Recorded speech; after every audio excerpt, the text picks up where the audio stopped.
Amigos, bienvenidos al personaje de la semana de Caracol Radio. Vamos a hablar de un tema que es vital, como es la alimentación y como es la condición de hambre que enfrentan muchas familias en todo el país y especialmente en la región Caribe. Un dato que me alertó, que me preocupó mucho en un reciente evento en el que estuve, invitado por el Banco Arquidiocesano de Alimentos, es que el 34% de los alimentos se pierde así de sencillo. Y me puso a pensar mucho en la responsabilidad que tenemos como sociedad frente al tema de alimentos. La reciente investigación del DANE sobre el pulso social revela que 1.6 millones de familias ahora se alimentan con menos raciones. Y en el caso del Caribe colombiano hemos encontrado datos muy críticos en cuanto al número de alimentos o platos de comida puede ingerir una familia diariamente, datos muy críticos en nuestra región. Por eso nuestras invitadas de hoy, para que nos ayuden a analizar esta problemática. Vamos a mirarla desde varias perspectivas, desde lo que está pasando en las comunidades indígenas de La Guajira, y por eso nuestra invitada Ruth Consuelo Chaparro Rodríguez, que es una experta en este tema, es vedora de la sentencia que obliga a las autoridades a cumplir con las comunidades indígenas Wayuu en el tema de alimentos. Ruth, bienvenida y gracias por acompañarnos en este especial de Caracol Radio. Bueno, gracias a ustedes por permanecer interesados en un tema tan importante para el país. Efectivamente, la situación sigue siendo dramática. El hambre es un fenómeno que tenemos que reconocer como país, no se presenta de un día para otro, viene de décadas sumando, y los últimos datos en La Guajira son realmente escalofriantes. 16,000 niños a riesgo de desnutrición, 826 con desnutrición aguda. Esos son los últimos datos oficiales. 455 con bajo peso al nacer, y en la semana 42 llevamos 32 niños muertos por causas asociadas a la desnutrición. El hambre es una de las muertes más lentas y dolorosas. La muerte por hambre no se produce de un día para otro. Mínimo son 40 días hasta que el cuerpo se va autoconsumiendo, hasta que se consume el cerebro y los órganos vitales. Pero más o menos un niño menor de 2 años tiene un promedio entre 9 y 18 meses para morir lentamente, con una muerte muy agónica. Entonces vemos sí que hay indolencia, que no hay un reconocimiento del problema y que recuperar a un niño realmente no es tan costoso. Se requiere voluntad, se requiere un nivel técnico alto y no lo tenemos como país. Hay un estado de cosas inconstitucional y hay una indiferencia e indolencia que produce unas muertes de verdad irreparables. Más adelante vamos a profundizar en esto, pero es un panorama desolador lo que uno ve en La Guajira y que se repite en otras localidades, pero siendo sin duda el mayor drama, el drama de La Guajira. Dayana Dávila es coordinadora del Banco Arquidiocesano de Alimentos de Barranquilla, que tiene una labor muy maravillosa atendiendo a familias que viven en zonas muy deprimidas de nuestra ciudad y de la región. Y especialmente les ha correspondido también, Dayana, atender a la población migrante en barrios que se han formado en cinturones de miseria en el área metropolitana. Bienvenida. Así es, Martín. Muchas gracias por la invitación. Un saludo fraterno a las colegas que están trabajando en esta problemática tan cruel, como lo decía Ruth, el tema del hambre. Así es, desde el Secretariado de Pastoral Social hemos venido trabajando en el marco de uno de los ejes de nuestro modelo básico de desarrollo, que es el eje de la seguridad alimentaria, donde desarrollamos acciones precisamente desde el Banco de Alimentos propiamente, para reducir las pérdidas y desperdicios de alimentos y estas poder distribuirlas a las comunidades más vulnerables dentro de los grupos de atención preferencial, como lo son los niños y las niñas, los adultos, los jóvenes, los adultos mayores. y las madres gestantes y lactantes. Asimismo, como lo mencionaba Martín, el éxodo de los migrantes nos ha traído gran preocupación, pues todo el contexto de la migración asociado con otras problemáticas sociales y entre ellas, por supuesto, el hambre y la pobreza. Bueno, y en esta experiencia también pude conocer a María Elisa Ramírez, coordinadora de la Fundación Chucuhuata, una fundación que además es muy innovadora y que nos plantea también alternativas de trabajo de lo que podemos hacer usted y yo, amigo oyente de Caracol Radio, frente al hambre. María Alicia, bienvenida a Caracol Radio. Hola, muchas gracias Martín. Bueno, gracias también a nuestras compañeras Dayana, Ruth, qué rico estar aquí.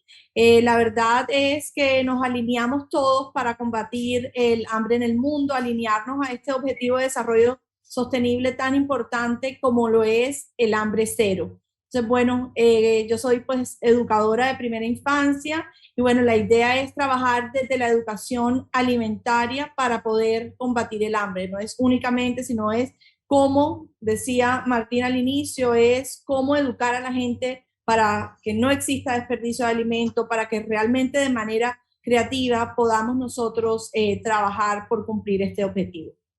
Bueno, Dayana, cuando uno observa ese dato de que el 34% de los alimentos se pierde, se desperdicia, y hay niños muriendo en La Guajira de hambre, uno dice, bueno, pero ¿cómo así? ¿Cómo sucede esto? ¿Por qué sucede esto en el país, Dayana? Sí, Martín, más exactamente en Colombia se pierden 9.7 millones de toneladas de alimentos y esto sin duda nos lleva a un panorama más bien reflexivo y el tema de concientización y sensibilización. De alguna manera en ese contraste de Colombia siendo un país tan biodiverso y que tenga estas problemáticas como lo es el hambre es bastante desalentador, pero esto es de conciencia y de unión de voluntades, porque esto es un trabajo donde nos debemos juntar para poder lograr los objetivos. Sí, y veía, por ejemplo, también unos datos que ustedes entregaban en el evento que realizaron recientemente, que lo que más se pierde son frutas y verduras, que además son fuente tremenda de alimentos, que eso, digamos, cambiaría la realidad de muchas zonas de Colombia. Totalmente, Martín. Estamos hablando de que de esas 9.7 millones de toneladas, 6.1 son frutas y verduras, seguido de raíces y tubérculos. Entonces estamos hablando de unos alimentos que aportan un alto contenido nutricional y que obviamente donde estos alimentos no se perdieran y se desperdiciaran en la cadena agroalimentaria, pudiéramos alimentar muchas familias en el país. Y por supuesto con esta problemática tan aguda como lo es lo que se vive en el departamento de La Guajira. Sí, ahora ustedes como Banco Arquidiocesano, ¿qué hacen? ¿Cuál es la gestión que ustedes realizan para facilitar la posibilidad de alimento a la gente, por ejemplo, en Barranquilla? Bueno, desde el Banco de Alimentos, esto es una labor articulada, esto es una labor de la Iglesia Católica, como bien lo decía, somos el Banco Arquidiocesano, donde se unen esfuerzos desde la empresa privada, desde la entidad, el Secretariado de Pastoral, y los voluntarios para poder llevar alimentos, acceder, facilitar el acceso a los alimentos a las comunidades más vulnerables. En esta actividad tenemos cerca de un poco más de 100 empresas vinculadas, donde estos productos que por sus fechas cortas, por su baja rotación o por alguna característica en el empaque o producto del desperdicio por malos hábitos en la manipulación, terminarían en la basura, y esa es la labor que hacemos los bancos de alimentos en el país, poder rescatar estos excedentes alimentarios para posteriormente ser distribuidos a las comunidades más vulnerables que focalizamos a través de los bancos de alimentos. Bueno, vamos a detenernos un poco ahora en la situación de La Guajira, la cual siempre hemos tenido en nuestra agenda informativa. Y Ruth, usted que ha estado allí, llevamos 5 años de una sentencia que parece la historia de 100 años de soledad para los indígenas de La Guajira. ¿Qué ha pasado? Primero que todo, quiero que usted dé el contexto de esa sentencia ¿qué significa y qué plantea para las comunidades indígenas y especialmente para los niños? Bueno, la sentencia la emite la Corte Constitucional después de un sinnúmero de acciones judiciales, de tutelas, de unas medidas cautelares de la Comisión Interamericana de Derechos Humanos, donde se denunciaba la grave situación de los niños indígenas wayuu. De verdad, son más de 5.000 niños menores de 5 años muertos por causas asociadas a la desnutrición. En La Guajira particularmente colapsó el ecosistema. Durante más de 5 años no volvió a llover. Siempre llovía 2 veces al año. Cuando dejó de llover por 5 años, la gente perdió hasta las semillas. El agua se agotó, llegó a ser agua cero. Los vimos tomar barro espeso. Una cosa es no tener agua potable y otra cosa es tener cero agua. La mortalidad en chivos, la mortalidad de los ecosistemas, de las mariposas, de los sapos, de las avispas buscando agua en el desierto fue dramática. Y las causas de este cambio climático son antrópicas y se han demostrado a través de diferentes estudios técnicos. Cuando la gente no tiene agua no puede sembrar. Y si no puede sembrar, no puede comer. Entonces, no es verdad que son perezosos esperando a ver qué les vamos a mandar. Colapsó el ecosistema. Nuestra Fundación FUCAI es experta en agricultura. Nosotros trabajamos en Amazonía, soberanía alimentaria, con más de 4.000 hectáreas sembradas, con más de 90 especies cultivadas, pero al igual que los indígenas wayuu en La Guajira, encontramos que no teníamos cómo sembrar. Y entonces lo primero que hace la Corte es reconocer el estado de cosas inconstitucional. Lo que quiere decir es que de manera sistemática, estructural y masiva se han violado los derechos fundamentales de los niños con relación al acceso al mínimo vital. Y quiere decir un estado de cosas inconstitucional que falló todo el sistema, que fallaron las entidades responsables, que falló la familia, que falló la sociedad, que falló también el sistema jurídico y que es necesario restablecer ese estado de cosas constitucional, pero requiere mover la rueda, mover voluntades, pero no solamente dar respuestas reaccionarias con datos, sino de verdad hacer un trabajo técnico estructural de alto nivel. Dialogar profundamente con estos pueblos. La Corte dice que tiene que ser resultado de un diálogo genuino, pero hay relaciones racistas, excluyentes, difíciles de verdad, que nosotros pensamos que nos podríamos entender como colombianos, pero hay unas distancias psicológicas e históricas que son difíciles de franquear. En este momento decimos que los niños no mueren de hambre, están muriendo de negligencia, de indolencia, de falta de voluntad y de racismo. Y lo que estoy afirmando, lo estoy afirmando con base en un larguísimo acervo probatorio. Entonces, los niños fácilmente se recuperan, por supuesto. El hambre debería ser declarado un delito contra la humanidad, así como la esclavitud. El hambre debería ser inaceptable en un país tan rico y tan diverso donde la comida se bota. La mayoría de los alimentos se pierden en la cosecha, se pierden también durante el transporte, se pierden en el almacenamiento, se pierden en las plazas de mercado, pero lo que más duele es que la mayoría de los alimentos que se pierden en Colombia se pierden en la nevera de las amas de casa.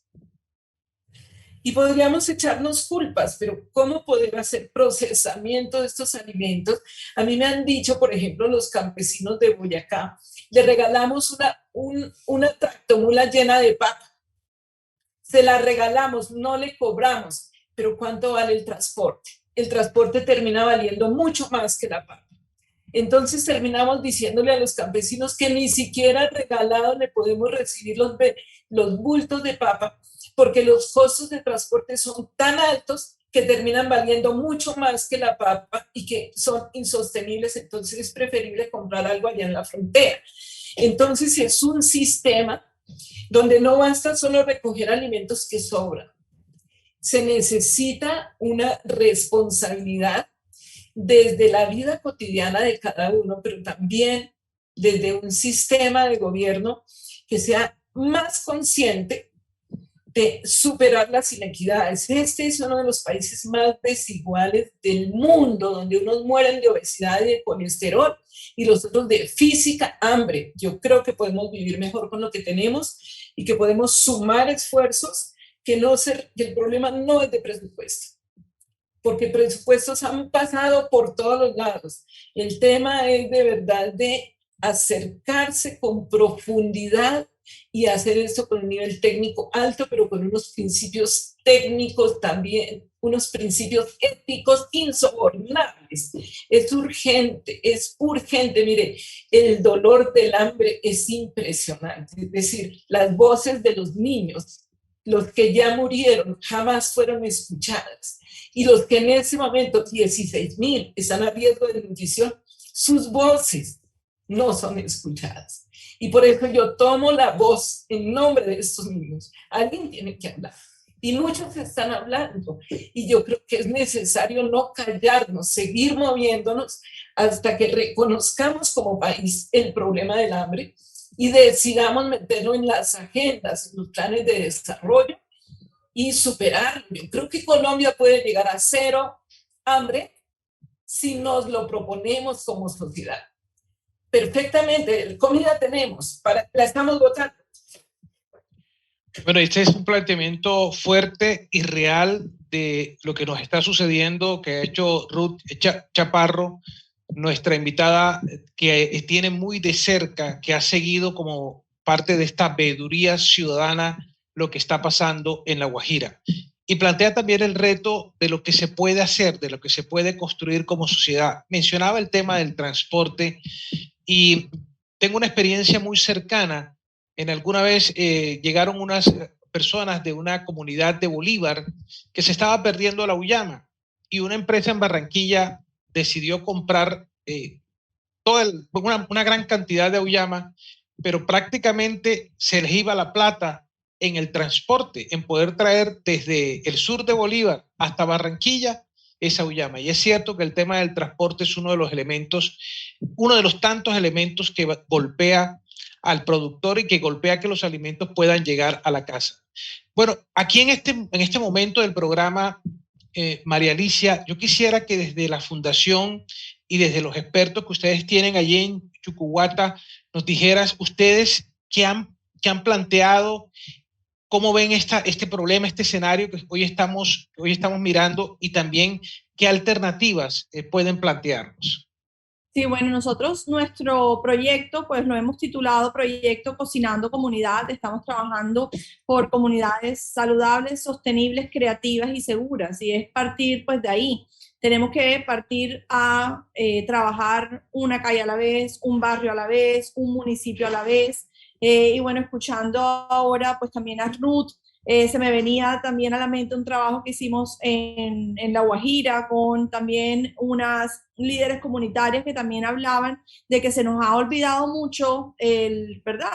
La comunidad guayú, el comer del desierto, de lo que hay ahí, porque los niños también estaban acostumbrados, o pues estamos acostumbrados a darles, digamos, otro tipo de alimentos, y bueno, el alimento a veces que llega, digamos, a los colegios es alimento empaquetado. Pero todas estas tradiciones alrededor, pues, de la cocina tradicional, la cocina ancestral, comer, pues, del cactus. Allá probé una harina que se hace con la semilla de la uyama, que es el saguá. También todas estas comidas, también desde cada uno de los contextos, yo creo que es partir de ahí, es volver a nuestros ancestros, a lo que se comía en la localidad, porque ahora estamos dependiendo es de los alimentos que llegan empaquetados. Entonces esa es, digamos, como la gran preocupación. Y bueno, desde el proyecto Cocinando Comunidad estamos trabajando mucho junto a campesinos, junto a indígenas, zonas rurales, y también pues las problemáticas que estamos viviendo pues en las ciudades, porque la idea es, se habla que para los próximos años un 70% de los alimentos también tiene que producirse en las ciudades. ¿Y cómo hacerlo? Pues ya ahí tendríamos que trabajarlo con la tecnología, ¿verdad? También trabajar desde la arquitectura, el espacio, de volver a tener una huerta en nuestros traspatios, pero también se habla, ¿verdad?, de edificios comestibles, de otro tipo también de herramientas para también darle respuesta al hambre. Entonces, siempre hablo como de mirar hacia el pasado, a recuperar esa ancestralidad, traerla al presente, pero también preguntarnos cuál es el futuro de los alimentos. En estos momentos ya hay alimentos que se están imprimiendo, así como tenemos las impresoras 3D para imprimir plástico, también el alimento se imprime, ¿verdad? Entonces son todas estas cosas que también creo que tenemos que repensarnos, buscar nuevas alternativas y hacerlo también con la gente. Es un trabajo, pues con el trabajo Cocinando Comunidad nos apoyamos mucho en las familias, pues en las escuelas. Para nosotros es muy importante, como les mencionaba, la educación alimentaria y también pues desde el interior de las familias, cómo estamos transmitiendo los saberes de generación en generación, dónde están nuestras matronas, dónde están nuestras cocineras tradicionales, porque es que desde ahí ya no nos reunimos alrededor de la mesa a compartir, ¿verdad? Y lo vemos mucho con los niños, es de pronto lo más fácil es un paquete y eso lo hablo, no importa el estrato socioeconómico, a veces, ¿verdad? Estamos también en la zona rural y se prefiere tomarse como un frutiño o algo que sea mucho más fácil, ¿verdad?, de preparar. Bueno, no sé si es más fácil, por ejemplo, preferimos a un jugo natural de corozo, guanábana,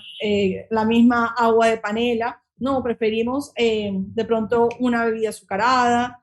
Y bueno, la idea es trabajar fuertemente pues en la educación alimentaria como base de todo y lo tenemos que hacer pues a todo nivel y lo tenemos que hacer también de manera creativa porque también nosotros pues trabajamos con escuelas públicas, también con escuelas privadas y vemos también ese desperdicio de alimento, vemos también ese excesivo consumo pues, de empaquetados, también la basura pues, que genera todo esto. Entonces sí es un trabajo que hay que hacer pues articulado. Siempre hablamos de una red de redes.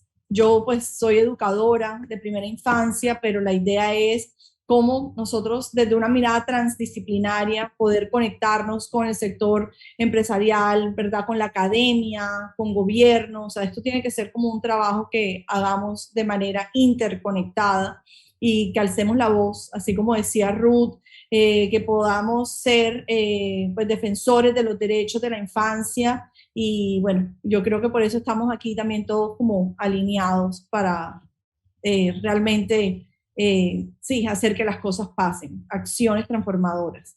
Hacer que las cosas pasen. Este es el compromiso que pues, nos queda a todos en estos retos que hoy se plantean. Cuando fui invitado a este debate sobre hambre cero, me quedaban muchas inquietudes. Dije, no, hay que compartirlas también con los oyentes de Caracol Radio.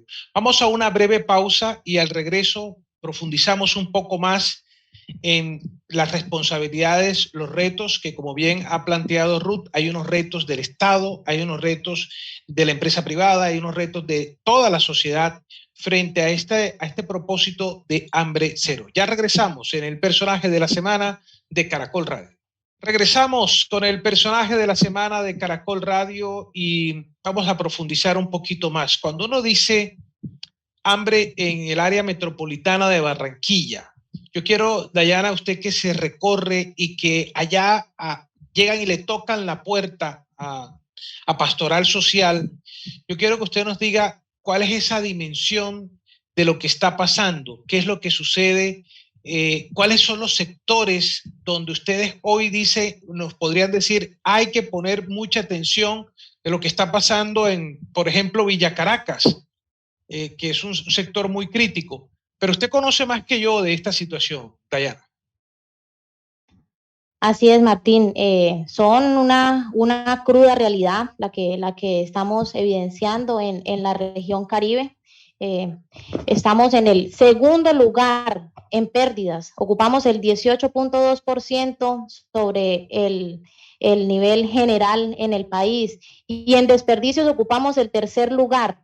Decir que estamos hablando que en la región Caribe somos el segundo lugar, es decir, el 65% de los hogares viven en inseguridad alimentaria. En términos de la región estamos hablando de 6.500.000 personas, es decir, un poco más de la mitad de las personas que viven en la región. Y si nos vamos a Barranquilla, precisamente, que es nuestro radio de acción en el marco de la jurisdicción de la Arquidiócesis de Barranquilla, estamos hablando de que cerca del 59% de los hogares viven en inseguridad alimentaria. Entonces, el panorama es desalentador, pero nos mueve la esperanza de poder aunar esfuerzos, la empresa privada, las personas naturales, de que podamos contribuir, y son grandes retos desde lo particular para poder apuntar a beneficiar a las familias que estamos atendiendo. Desde los barrios, desde el Banco de Alimentos, en el momento a corte del mes de octubre, estamos impactando cerca de 27,000 personas en el Departamento del Atlántico a través de las entregas realizadas mensualmente por el programa Banco de Alimentos. Cerca de 182 organizaciones sociales, entre ellas asociaciones, fundaciones, corporaciones, instituciones educativas, grupos comunitarios, parroquias, organizaciones eclesiales que trabajan en el marco de la seguridad alimentaria a través de las diferentes modalidades de apoyo alimentario, como lo son comedores infantiles y de adulto mayor, entregas de paquetes alimentarios, ollas comunitarias a nuestros habitantes de la calle, que de alguna manera no son objeto de atención de todas las organizaciones sociales, pero para el Banco de Alimentos y sus organizaciones beneficiarias son un foco también de atención por las otras problemáticas asociadas también al tema de la condición de situación de calle. Dayana, usted me dice que son 27,000 personas las que están atendiendo en este momento. ¿Y es toda la población o hay más? ¿O todavía hay más personas que no se pueden atender? Claro, así es, es mínimo el impacto, pero son muchas más. Estamos hablando de más de 1.200.000 personas solamente en Barranquilla, y de eso estamos impactando cerca de 27,000. Es un esfuerzo mínimo. Yo creo que estamos apenas en el 0,9% de la población. Necesitamos unir esfuerzos para poder aumentar ese porcentaje. Claro que sí. De esas 27,000 personas, 1.304 son niños y niñas, 1.225 son adultos mayores, pero ese es ínfimo el impacto, pero grande la esperanza de poder vincular a otros a esta obra. Ahorita más adelante hablamos un poco de cómo la gente se puede vincular. Ruth, usted, la veeduría estuvo recientemente en La Guajira acompañando a la comisión de la Corte, que fue a verificar qué tanto se había avanzado en la sentencia T-302. Y lo que se encontraron fue desalentador. Es decir, no solo no se ha avanzado, sino que incluso los alcaldes que tenían que estar con la comisión no fueron, no asistieron. O sea, pareciera que no les interesara el tema. El silencio del gobierno, de los gobiernos locales en La Guajira es escalofriante frente a una problemática tan dolorosa. Las órdenes de la Corte, si se tomaran en serio, se hubieran convertido en indicadores de plan de desarrollo y en líneas de inversión. Pero no existe esto ni en los planes regionales ni en el nacional. Si no logramos cambios estructurales, se queda esto en obras de caridad, en pequeños paliativos que solo calman conciencias, pero que no producen resultados. El ICBF pues viene haciendo un trabajo, pero su cobertura sigue siendo insuficiente. Los datos de los 16,000 niños a riesgo de desnutrición son del ICBF. En las 2.500 UCAs, el 9% se producen muertes asociadas a la desnutrición, lo que quiere decir que es necesario no solo ampliar cobertura, sino tener pertinencia y calidad en la intervención. Se requieren acciones urgentes. Mire, el ritmo del hambre no es el ritmo de los procesos administrativos, no es el ritmo de los procesos judiciales. Cuando hay hambre ya, y hay que atender a los niños ya, pero que dónde está el registro civil, que si es menor de los 5 años, si tiene un mes más, ya no se puede. Es decir, sí necesitamos un cambio y donde logremos establecer unos criterios de priorización, de gradualidad, de universalidad y de sostenibilidad que no generen relaciones de subordinación, sino un enfoque de derechos. Es decir, no puedo yo darle al otro de comer con arrogancia, quitándole toda la dignidad. Hay pueblos en Amazonas, por ejemplo, trabajamos con cerca de 600 familias y ellas producen el 80% de lo que consumen y comercializan el 30% de lo que producen. Quiere decir, tienen soberanía alimentaria y no tienen que agachársele a nadie. Y no se trata también de cualquier comida. Ya aquí, pues, mis compañeras comentaban cómo la comida nativa es fundamental porque es variada, pertinente, nutritiva, agradable, y no se trata solo de mandar Coca-Cola, de mandar paquetes que nos sobran. Hay un cuello de botella además del transporte, que es el tema del procesamiento. Ya desde el Banco de Alimentos nos decían cómo los tubérculos se nos dañan. Por ejemplo, la yuca. La yuca se puede convertir en harina, la auyama se puede convertir en harina y puede durar más en el tiempo, puede ser más fácil de transportar, y así tenemos una cantidad de frutas que si las deshidratamos también pueden durar en el tiempo y podemos distribuirlas de mejor manera.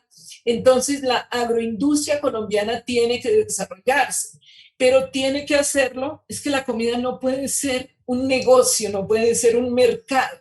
No podemos convertir de manera salvaje la comida solamente en un intercambio ganancia, ganancia, ganancia. Se requiere una responsabilidad y una ética muy grande donde mandemos alimentos que no hagan daño.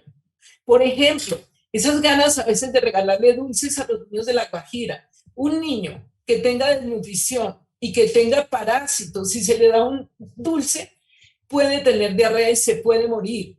Pero la gente siente que los niños necesitan dulces. Regalar dulces en las condiciones de miseria es una acción con daño que les puede causar la muerte. Entonces, hay acciones equivocadas. Hemos insistido, por ejemplo, en el zaguán, en La Guajira, el maíz tostado, la harina de maíz tostado es tradicional. A esa harina de maíz tostado le podemos dar valor nutritivo, con harina de frijol guajiro, con semillas de auyama, con una cantidad de posibilidades, pero se requiere cobertura universal. Es que son más de 7,000 rancherías en La Guajira, entonces hay fundaciones que trabajan en una escuelita y ya se presentan como que resolvió el problema en La Guajira. No, es que estamos hablando de cerca de 300,000 guayú y necesitamos por eso una cobertura universal, pero además sostenible. Acciones urgentes, pero acciones de mediano y largo plazo, con un enfoque de derechos. Ahora, sí me preocupa que frente a una acción judicial tan grave como una sentencia de la Corte Constitucional, no haya una respuesta ágil, respetuosa y con resultados. Así que vamos a seguir trabajando, porque de verdad lo que está de por medio es la vida de miles de seres humanos que tienen derecho a existir en un país que tiene cómo hacerlo bien. Tengo que trabajar la voluntad. Correcto. Ahora, Ruth, en este análisis que usted hace sobre La Guajira, yo quisiera que nos ayudara a entender cuáles podrían ser unas acciones de emergencia frente al hambre en La Guajira. Usted bien lo plantea. Primero, que hay que escuchar a la gente, pero teniendo en cuenta las condiciones mismas de la ranchería, las distancias que hay, ¿cuáles podrían ser unas acciones inmediatas? Que es nada más ponerle atención a la realidad de La Guajira para poder atender con una solución que la gente diga, bueno, empezó el cambio. Las acciones de emergencia que planteaban los jóvenes que hicieron huelga de hambre en la Plaza de Bolívar durante 30 días era que se ampliara cobertura en los cupos de bienestar familiar. No han vuelto a ampliar cobertura desde el año 2018, solo redistribuyen la misma cobertura. No es posible, es un inamovible. Ampliar cobertura es fundamental, pero mejorar la pertinencia y la calidad, que se puedan comprar productos locales, que no trabajemos con tantos paquetes procesados. pero además que se mejore la infraestructura. Esa infraestructura de las UCAS produce mucha vergüenza, aumenta el riesgo de la vida de los niños. Entonces, el otro es aumentar cobertura del PAE. Son acciones de emergencia que se pueden hacer rápidamente, que si tienen un 70% de cobertura la suban a un 80, un 90%. Han dicho no se puede, no se puede, son órdenes de la sentencia. Entonces, lo que vemos es que falta voluntad. Mientras tanto, es necesario también, donde no hay highway, donde no hay molino y donde no hay la pila pública que están implantando, hay que entrar a tanque y hay que entrarla rápido, sin tanto procedimiento administrativo. Tenemos cantidad de colegios, de escuelas con cero agua.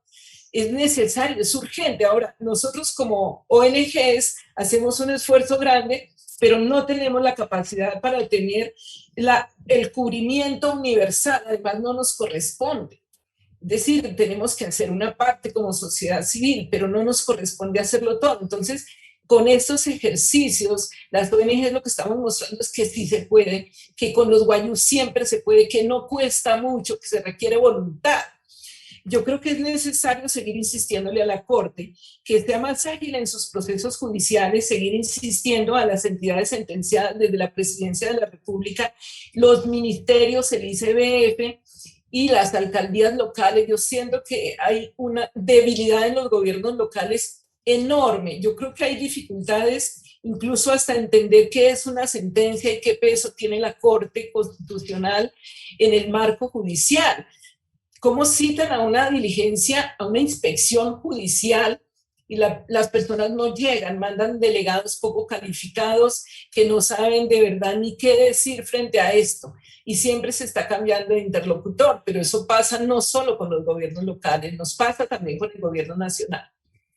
Y por eso hay un Estado inconstitucional que nos duele muchísimo porque somos parte de este país y soñamos con verlo distinto. Es el panorama de La Guajira que no nos cansaremos de plantear aquí en Caracol Radio, que hemos estado allí permanentemente, acompañados siempre del llamado que hace la fundación que dirige Ruth, que es una veeduría, que está haciendo la veeduría en La Guajira. María Alicia, desde el punto de vista ya de acciones comunitarias que tú vienes liderando con tu fundación, ¿qué puede hacer uno, por ejemplo, desde una comunidad para empezar a cambiar la historia? ¿Qué dice la experiencia?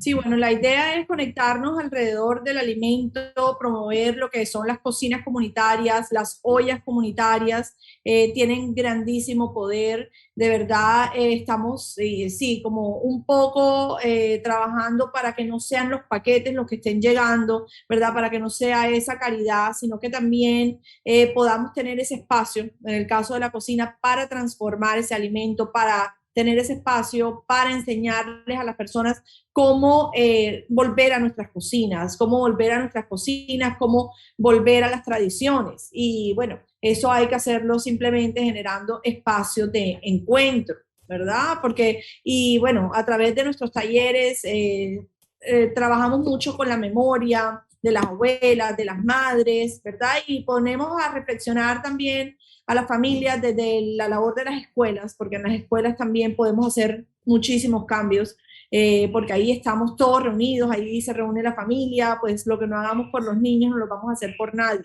Entonces sí de la educación alimentaria, trabajar en talleres de cocina y con las familias en casa. Hablabas de las cocinas comunitarias, cuéntame un poco más de eso, ¿cómo funciona? Sí, la idea es, nosotros trabajamos dentro de nuestro proyecto Cocinando Comunidad, tenemos los centros de innovación comunitaria y dentro del modelo de centro de innovación comunitaria están las cocinas comunitarias, ya no es simplemente el comedor comunitario en donde los niños van a recibir la comida, sino que pues las madres también tienen la oportunidad de aprender a preparar alimentos saludables para los niños, cómo aprovechar de una manera creativa, innovadora, todas, digamos, las múltiples maneras que tenemos de hacer las cosas, como hablábamos, cómo utilizar otras harinas, ¿verdad? Cómo trabajar con alimentos locales aquí, si hablamos de la costa Caribe, o lo valioso que es, por ejemplo, la yuca para nosotros. el plátano, todos estos alimentos que a veces como subvaloramos y los tenemos a nuestro alcance. Y bueno, también estas cocinas comunitarias van amarrados a los proyectos con los traspatios. La idea es también aprovechar los traspatios, pues en zonas rurales o semirurales es de pronto un poco más fácil, pero sí, también lo podemos hacer en las ciudades de una, ¿verdad? Entre un pequeño espacio también, buscar la manera de conectar las huertas con las cocinas como espacio de aprendizaje. Este tiempo de pandemia sirvió mucho para eso. Por ejemplo, yo desarrollé una pequeña huerta en mi apartamento, la gente empezó a hacer ese tipo de cosas, pero el traspatio, que es una tradición muy del Caribe, tener un patio y tener sembrados, y eso ayuda también a tener un poco el alimento que puede permitir una mejor nutrición, ¿no? ¿Qué puede tener uno sembrado en el patio, por ejemplo, María Alicia? Sí, bueno, si tienes un espacio pequeño, trabajar mucho todo lo que tiene que ver con las aromáticas, las plantas medicinales, ¿verdad? La sábila, utilizar todas esas hierbas que son tan importantes en un pequeño espacio y después sí poder trabajar, si tienen de pronto un poco más de terreno, ya poder trabajar con diferentes tipos de granos, de frijoles, pues aquí en la costa tenemos muchísimo la Zaragoza blanca, pues el frijol cabecita negra, ¿verdad? Entre muchos otros, pues allá en La Guajira, el frijol guajiro que tanto, tan delicioso es. La idea es que volvamos a trabajar con esos sabores ancestrales, ya el que tenga pues más espacio también, bueno, y vegetal, pues aquí se da el tomate, podemos sembrar pues el ajito pito, también puede ser cebollín, cilantro, la idea es como que trabajar de acuerdo a los alimentos, digamos que trabajamos, que consumimos a diario, poder tenerlos en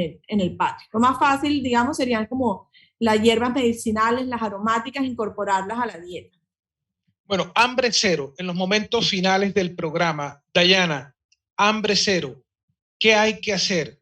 ¿Cuál es la invitación que ustedes hacen a la empresa privada, por ejemplo? Bueno, hoy les quiero dejar un mensajito y en últimas lo que queremos es más comida en los comedores, menos en los contenedores. Es un tema de voluntad, de sensibilización, de concientización y entender de que ganamos todos. En el caso de la empresa, existen unos beneficios tributarios para las empresas que decidan donar a las instituciones que estamos trabajando, como el Banco de Alimentos de Barranquilla, por la seguridad alimentaria de las familias más vulnerables. Un impacto ambiental cuando minimizamos los gases y los efectos en el cambio climático y el efecto invernadero con la emisión de CO2. Y también estamos hablando de un impacto social y nutricional cuando estamos llegando a las comunidades más vulnerables. Desde el banco ahorita me emocionaba cuando hablaban de todas estas alternativas que se desarrollan para poder apuntar a nuestro objetivo común. Desde el Banco de Alimentos también, las organizaciones sociales y también un aliado importante como lo es la academia. Ahora en el mes de octubre lo pudimos ver, donde poníamos sobre la mesa la discusión del hambre cero, que es responsabilidad de todos, y nos acompañamos también para minimizar las pérdidas y desperdicios, pero ayudados de la academia para poder desarrollar otras estrategias como lo son poder desarrollar programas que apunten a el aprovechamiento extraordinario. Desde el Banco de Alimentos tenemos el programa Preserva, donde elaboramos con esos excedentes, con esos productos en alto estado de maduración, productos como conservas, postres, mermeladas, encurtidos, que nos ayuden a alargar la vida útil del producto, aprovechar al máximo las donaciones que nos llegan. En el mes de octubre pusimos en discusión el tema del hambre, y ahorita en el mes de noviembre, en el marco de la 5ª Jornada Mundial de los Pobres promovida por el Papa, estamos dinamizando nuestra gran campaña Kilodar. Dona 1 kilo de alimentos, regala toneladas de alegría. Y en esto que buscamos es poder rescatar y que llegue al Banco de Alimentos los productos de necesidad básica: arroz, pasta, lentejas, granos, que apunten a la necesidad de alimentación de las comunidades, porque como hablaban ustedes, lo que en su mayor cantidad llegan son productos procesados, bebidas azucaradas, y lo que queremos es apuntar a la satisfacción de las necesidades básicas de alimentación de nuestras comunidades intervenidas. Asimismo, ahora en el mes de noviembre, por las principales plataformas, canales, podrán ver el documental producido por la Asociación de Bancos de Alimentos, Los Paisajes del Hambre, donde se pone en contexto y en contraste, como hablábamos, de Colombia en medio de una biodiversidad, una riqueza en sus territorios. Vemos unas situaciones tan escalofriantes como lo es el hambre, la problemática en La Guajira y en otros departamentos como el Chocó. Aquí mismo en el Atlántico vemos el hambre crónica, el hambre oculta también. Entonces, esa es la invitación. Estamos ubicados en la calle 53C, 31121, en el barrio Lucero, en la ciudad de Barranquilla. Invitados todos a poder unirse. También nos van a poder encontrar durante el mes de noviembre en los diferentes almacenes, en el Éxito, en las Olímpicas, donde van a estar unos puntos para la recolección de alimentos, que esto va a estar traducido en el beneficio de más familias en el Atlántico. Dona 1 kilo de alimento y será 1 tonelada de alegría. Así es. Dona 1 kilo de alimentos, regala toneladas de alegría. Así es. Bueno, esa es una campaña que nosotros apoyamos también.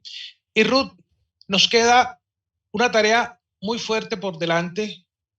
Creemos que los organismos de control tienen que responder con mayor eficiencia y con mayor celeridad, porque como tú lo has dicho y lo has hecho una radiografía muy clara y muy descarnada, lo que está en juego cada día es la vida de los niños de La Guajira, Ruth.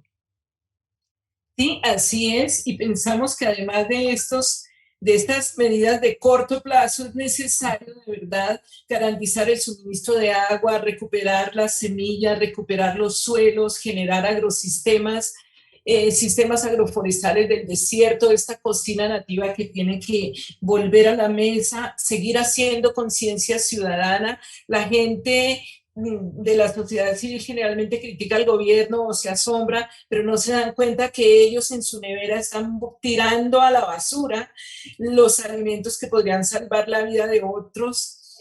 Pensamos que se requiere un cambio cultural de la sociedad en general para que nadie se acueste con la barriga vacía. Eso se puede lograr en este país que de verdad es rico a lo largo y ancho.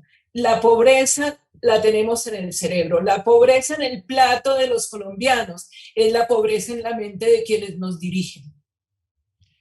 Ahí está el panorama y está el reto. 3 mujeres desde 3 experiencias de vida, desde 3 instituciones que dan ejemplo. Hay mucha gente que está construyendo también este propósito de lucha contra el hambre. Ahora nos queda la tarea. ¿Qué puede hacer usted, amigo que escucha Caracol Radio, y qué puedo hacer yo también para unirnos a una de estas causas por el bien común? Gracias a nuestras invitadas por estar en Caracol Radio y gracias a ustedes, oyentes de Caracol, por estar siempre atentos a estos temas. Sigan con la mejor programación, la de Caracol Radio. Más compañía.